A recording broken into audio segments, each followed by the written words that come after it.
खबर की ओर लिए चलते हैं। पश्चिम एशिया में जंग का दायरा लगातार बढ़ता जा रहा है।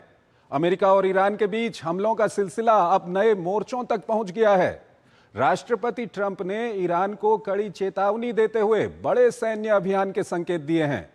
ऐसे में सवाल यही है, क्या ये टकराव अब पूरे क्षेत्र को एक बड़े युद्ध की तरफ धकेल रहा है? आइए इस पर आपको एक खास रिपोर्ट दिखाते हैं और फिर इस पर अपने विशेषज्ञ मेहमान से हम चर्चा करेंगे।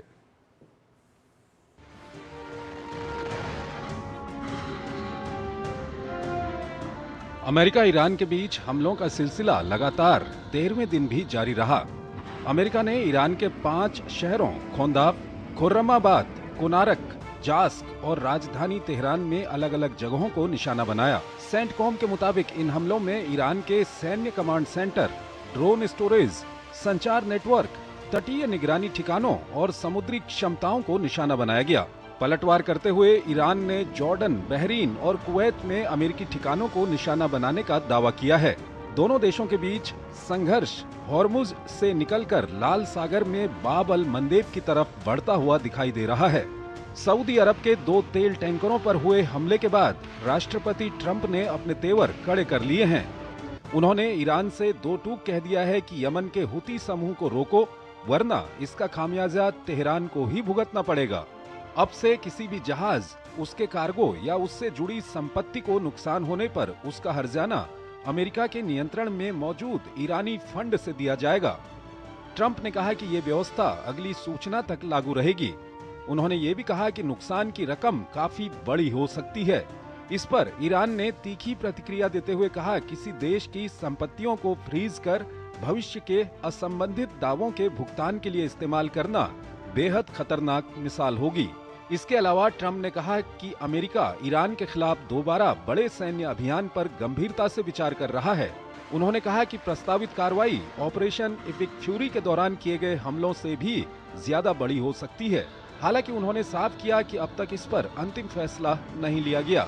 बताया जा रहा है कि इन हमलों के दौरान बिजली ग्रिड और दूसरे ऊर्जा संयंत्रों को निशाना बनाया जा सकता है। इस बीच ईरान के चीफ जस्टिस गुलाम हुसैन मोहसनी ने कहा है कि ईरान किसी भी हालत में अमेरिका के सामने नहीं झुकेगा। उन्होंने कहा कि अमेरिका और ट्रंप के सामने सिर्फ एक ही रास्ता है कि वो अपनी अनुचित मांगों को दरकिनार कर दें। बताया जा रहा है कि इराक के प्रधानमंत्री के जरिए युद्ध विराम के नए प्रस्ताव को ईरान भेजा गया था, जिसे ईरान ने ठुकरा दिया है। हालांकि एक वरिष्ठ ईरानी अधिकारी ने अल जजीरा से कहा है कि अमेरिकी हमलों के बावजूद कूटनीतिक का रास्ता खुला हुआ है और दोनों पक्षों के बीच मध्यस्थों के जरिए संदेशों का आदान प्रदान जारी है। उधर यमन के हुती समूह के बाब अल मंदेब स्ट्रेट से सऊदी तेल की ढुलाई रोकने का ऐलान किए जाने के बावजूद सऊदी अरब का कच्चा तेल लेकर जा रहे 2 चीनी सुपर टैंकर सुरक्षित रूप से इस जलमार्ग को पार कर गए हैं। उधर सऊदी अरब और अमेरिका के बीच हुए परमाणु समझौते पर राष्ट्रपति ट्रंप ने शर्त थोपते हुए कहा है कि उसे अब्राहम संधि के तहत इजराइल से संबंध सामान्य करने होंगे। तो लेटेस्ट क्या कुछ चल रहा है, ये हमने आपको दिखाया और इस पर बातचीत करने के लिए हमारे साथ सुशील कुमार सिंघल हमारे साथ जुड़ रहे हैं। फॉर्मर सीनियर डिप्लोमेट हैं, विदेशी मामलों के जानकार हैं। सिंघल साहब, ताज़ा घटनाक्रम हमने अपनी रिपोर्ट में हमारे दर्शकों को दिखाया। सवाल यही है कि ईरान से जिस तरह के बयान आ रहे हैं या एक इस तरह की कुछ खबरें आ रही हैं कि क्या ईरान की सत्ता में किसी तरह का दो फाड़ हो गया है? IRGC एक तरफ है, अराकची, कालीबाफ ये एक तरफ हैं। क्या कुछ ऐसा हो गया ईरान में, जिस तरह के बयानात आ रहे हैं और जिस तरह से इस युद्ध को लेकर के अलग अलग पक्ष वहां से निकल के आ रहा है? चंद्रशेखर जी, धन्यवाद व्यक्त आपको मेरे को बुलाने के लिए। बात यह है कि जिस तरह से इस ये घटनाक्रम चल रहा है, ईरान के अंदरूनी हालात भी, और क्योंकि वहां में सबको मालूम है कि वहां पे बड़ा सिस्टम जो है बड़ा ओपेक है, आपको खबर पूरी नहीं आ पाती है जी। लेकिन जिस तरह के बयानात आ रहे हैं और उनको बदला जा रहा है, तो क्लियरली एक साफ साफ दिख रहा है कि वहां पर एक पावर स्ट्रगल चल रही है। क्योंकि सबसे बड़ी समस्या क्या वहां पे हो गई है कि जो ईरान के सुप्रीम लीडर हैं अब, वो अभी तक उन्होंने पब्लिक में नहीं आए हैं, ना ही उनका कोई वीडियो मैसेज आया है। केवल 2-4 दफे उनके स्टेटमेंट आए हैं जिसको कहा गया है कि उन्होंने ये जारी किया है। तो इससे क्या हुआ है कि जो पकड़ है सत्ता पर, हम्म। जो सुप्रीम लीडर की नॉर्मली वहां पकड़ होती है, वो ढीली नजर आ रही है, क्योंकि जो ग्रुप्स हैं डिफरेंट, एक आईआरजीसी है, या जो प्रेसिडेंट हैं, या इसके स्पीकर हैं, अब चीफ जस्टिस भी उनके बयान दे रहे हैं हम्म। पॉलिटिकल इश्यूज के ऊपर। हम्म। तो ये दिखा रहा है कि वहां पर कुछ स्ट्रगल लग रहा है कि चल रही है आपस में, और दोनों तीन, मेरे हिसाब से तीन ग्रुप हैं वहां पे कम से कम, जो अपनी अपनी कोशिश कर रहे हैं ये दिखाने की कि ईरान के जो इंटरेस्ट हैं उनके, वो उनके सबसे ज्यादा, उनके उनके आ, पक्ष में वो काम कर रहे हैं। जी। जबकि उससे क्या हो रहा है कि मैसेजिंग जो हो रही है वो गलत हो रही है। अब जैसे हुतीज को आपने अभी बताया कि हुतीज जो है लाल सागर में अभी तक जो है अमेरिका खाली, ओ सॉरी, ईरान धमकी दे रहा था, लेकिन अब क्या हो रहा है वहां पर कि उन्होंने अटैक किया है सऊदी अरबिया के दो टैंकर के पास, जैसा कि आपने बताया। उससे अभी ऑयल की प्राइस, जो कीमतें हैं, वो $100 क्रॉस कर गई हैं फिर से, जो हम्म। कि पिछले दो महीने से $100 के नीचे चल रही थी, 80 85 78 तक आ गई, 73 तक आ गई थी ऑलमोस्ट। लेकिन उससे क्या हो गया है कि अब जो तेल की अर्थव्यवस्था है उस पर जो है सवाल उठने शुरू हो गए हैं। उधर कतार भी जो है अभी कहने लगा है कि हम जो है मध्यस्थता नहीं करेंगे, क्योंकि उनके ऊपर भी हमले हो रहे हैं ईरान की तरफ से। हम्म। तो ये साफ दिख रहा है कि जो आईआरजीसी है, या जो एफिलिएटेड ग्रुप है, जो एक्सट्रीमिस्ट ग्रुप है, वो कोशिश ये कर रहे हैं कि बातचीत ना हो, और अमेरिका को, या उनके जो मित्र हैं, देश हैं गल्फ कंट्रीज में, उनके जो बेसिस हैं, उनको नुकसान ज्यादा से ज्यादा पहुंचाया जाए, ताकि वो रिवर्स में उनके अमेरिका के ऊपर प्रेशर आए और वो अमेरिका की शर्तों को मान ले, जो कि अमेरिका प्रेसिडेंट ट्रंप नहीं मानने को इस वक्त तैयार हैं अभी तक। लेकिन वो इस तरह का वो रिवर्स साइकोलॉजी प्ले करने की कोशिश कर रहे हैं, जो कि बहुत खतरनाक गेम है मेरे विचार से। ठीक है। क्योंकि जो सोच है अमेरिकन, जो ईरानियन साइड की, कि हम जो है मुसीबत को अमेरिका से ज्यादा भुगत सकते हैं, जबकि अमेरिका ताकतवर बहुत ज्यादा है, सबको मालूम है, और ईरान की केवल न्यूसेंस वैल्यू है। जी। लेकिन अगर वो बियॉन्ड पॉइंट उसको लेकर के जाएंगे तो उससे उनको नुकसान होगा।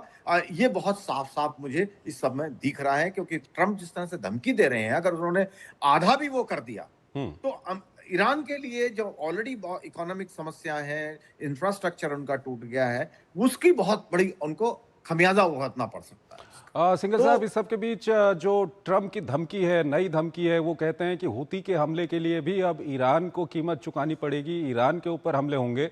तो ये लाल सागर में जो हूती हमले वहां पर कर रहा है, ये इस पूरी सिचुएशन को क्या और बिगाड़ रहा है? बिल्कुल, ये क्योंकि बात अगर मैं कहूँ, फरवरी में जब लड़ाई शुरू हुई थी, उस वक्त से ये हुतीज का लाल सागर में जो वाटरवे को बंद करने का चल रहा था। धमकी, ईरान भी धमकी दे रहा था, हुतीज भी धमकी दे रहे था। लेकिन यह पहली बार ऐसा हुआ है अभी तक कि पिछले 4 महीने में, कि हुतीज ने जो सऊदी अरब के जो दो टैंकर्स हैं उन पर हमला किया है, और उन्होंने धमकी दिया कि हम इस रास्ते को बंद कर देंगे। इसी की वजह से जो कीमतों में जो बढ़ावा हुआ है, तेल की कीमतों में एकदम बड़ा, $10 12 $15 का एक साथ बढ़ावा आया है। क्योंकि अगर वो रास्ता भी बंद हो गया, या वो भी जैसे स्टेट ऑफ हमरूज का हालत है, अगर वो हालात वहां पे हो गए, तो दुनिया में तेल की जो समस्या है हम्म।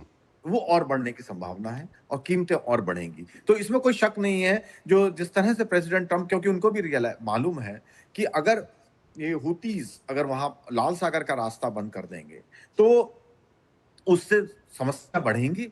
इसीलिए वो धमकी दे रहे हैं और ईरान को बोल रहे हैं कि भाई उनको आप हुतीज को कंट्रोल कीजिए, हम्म। और अगर खमियाजा नुकसान हुआ तो उसका खमियाजा आपको भुगतना पड़ेगा।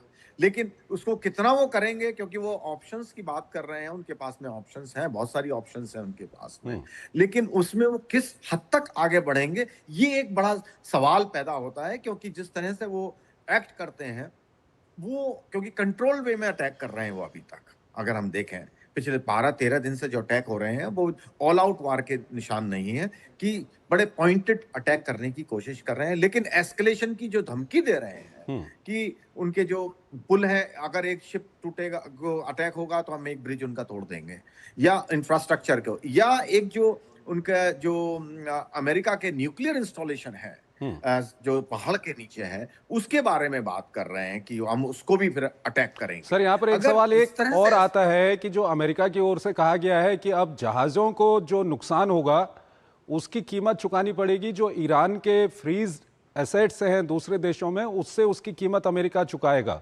तो ये ईरान पर दबाव बनाने के लिए ये कितना बड़ा कदम इसको आप देखेंगे?